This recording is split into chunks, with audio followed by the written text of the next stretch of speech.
Hey guys, how many times did you hear that we are the only true Christians that worldwide are of like mind and speaking in unison, basically?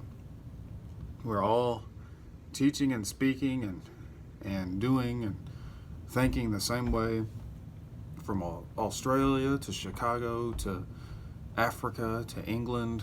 Wherever you are, if you're a Jehovah's Witness, you are of like mind. Well, that is true. And the reason is because if you're not, you get ousted, like me and all of us other ex-Jehovah's Witnesses.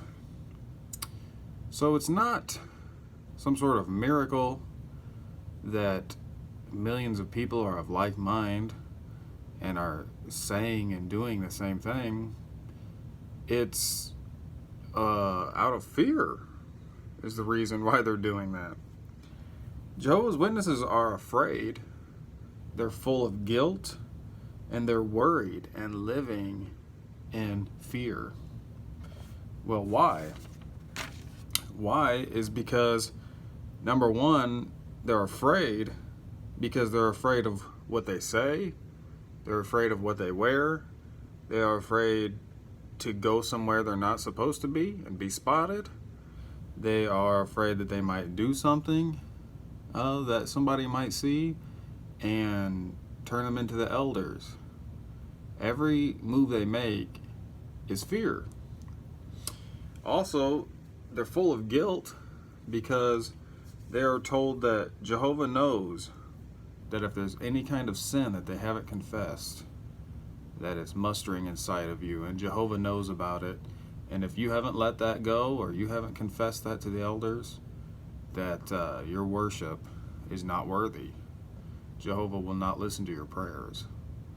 So you're constantly racking your brain of what little things you might have done in the past that God is judging you for, and maybe that's why your prayers are not being answered and that sort of thing. So the guilt is stacked on you unbelievably. They're constantly worried. Why are they constantly worried? Well, because the end is near. We are in the end of the end, right? So if you haven't confessed those sins we were just talking about, or if you don't have your life right, as far as the organization tells you, well, you might not make it through the end of the system of things. So you're constantly worried. And little kids take that stuff very seriously and have to see this in books and videos that Jehovah's Witnesses show. So are Jehovah's Witnesses seeking truth? They say they are. They say they have the truth. Well, number one, if they're baptized, they're not seeking truth. They found it already. So nobody can tell them anything as far as a Bible teaching, because they have found the truth, even though the Bible says to keep on seeking. So are they seeking real, truthful answers? Or are they just defending something that the organization has told them, just following orders, so to speak? Well, the answer is simple. If you were attending a church and someone came up to you and said, hey, did you know that church you're attending has big problems? They've lost a couple of lawsuits, some big time lawsuits, because they're covering up sexual abuse allegations, and they're just having all kinds of issues with that. What would you do? Well, I know what I would do. I'd go research it, right? And if it comes out to be that is in fact the truth, I would be finding myself a new church. Well, Jehovah's Witnesses, once again, are not seeking truth, because number one, if you try to show them that kind of stuff is happening within the organization, they will shut it down and consider it apostate lies. And worst of all, they won't even do the research. They're not going to go look and see if that was even something that really happened. So how can you say that you're seeking truth if you're not even going to go seek research to see if any of this is true. Now, why do they do that? Because they're following orders. They are told not to look outside of the organization. So they don't do it because they're afraid. Even if they're alone, by themselves, and they Google Jehovah's Witnesses lawsuit, they're going to have that fear inside of them, because that's how deep the brainwashing really is. There's a YouTuber out there named Jude3. I really like to watch him. He does cart crashes. And it's always funny to me because he'll give them a straight up biblical fact, and they will not even try to listen to it. They won't reason about it.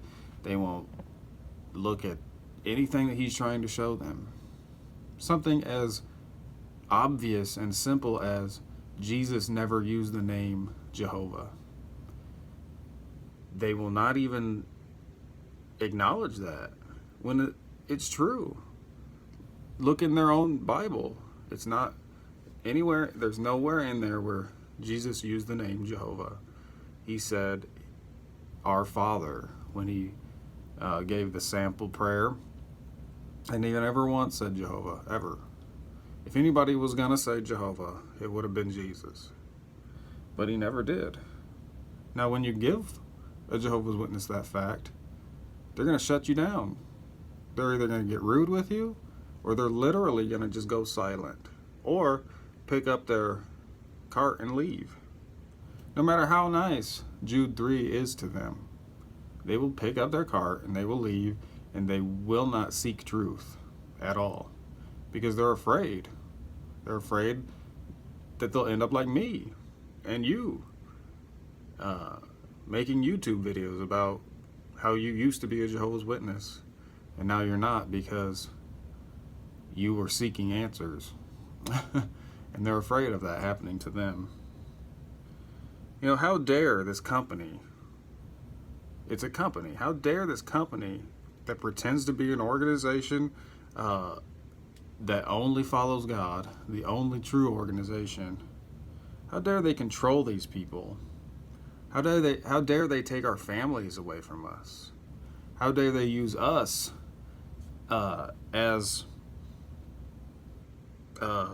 holding over, they hold us over the families that are still in the truth, and tell them to treat us like we're dirt, like we're dead. How dare they do that?